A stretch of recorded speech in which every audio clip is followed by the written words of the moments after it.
안녕하십니까. 계속해서 대구에서 전해드리겠습니다. 오늘 아침 기온이 영하권으로 떨어지면서 쌀쌀한 날씨를 보였습니다. 오늘 아침 최저 기온이 김천, 의성이 영하 5도, 대구는 영상 2.4도 등 평년보다 2도에서 5도가량 낮았습니다.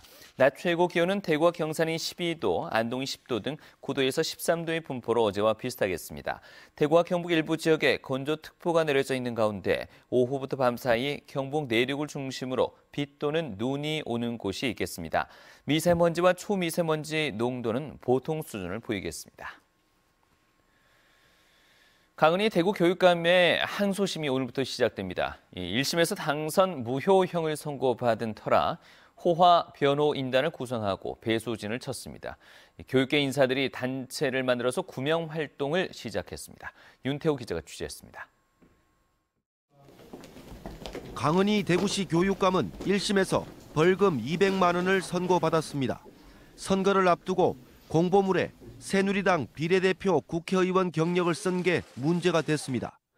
당선 무효형을 선고받아 충격이 컸던 만큼 변호인단을 재벌 총수급이라 할 만큼 보강했습니다.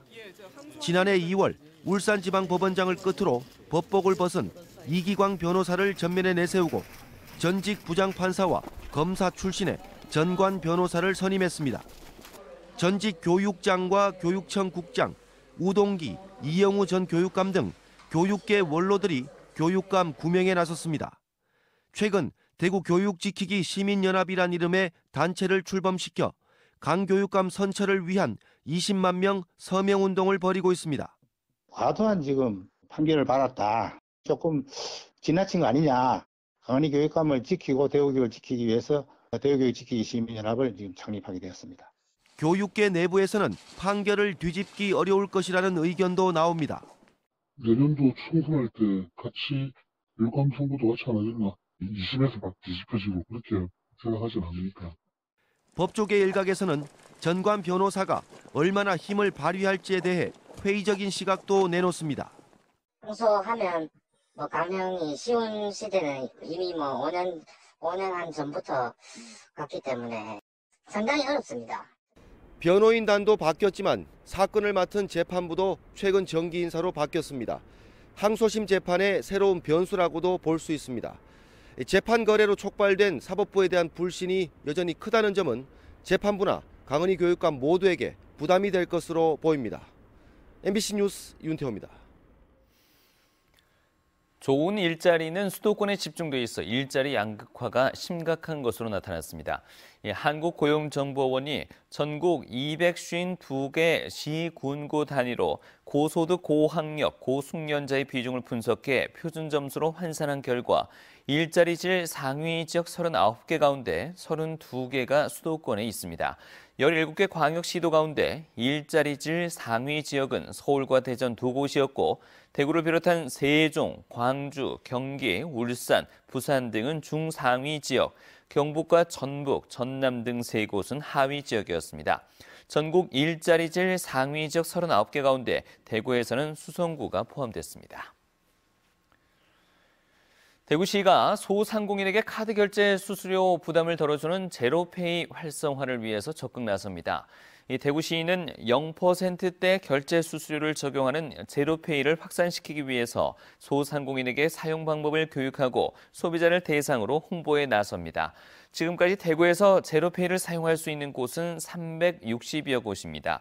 제로페이는 QR코드를 이용한 모바일 간편결제 시스템으로 중간 단계를 줄여서 소상공인에게 0%대의 결제 수수료를 적용하는 정부 주도 사업입니다.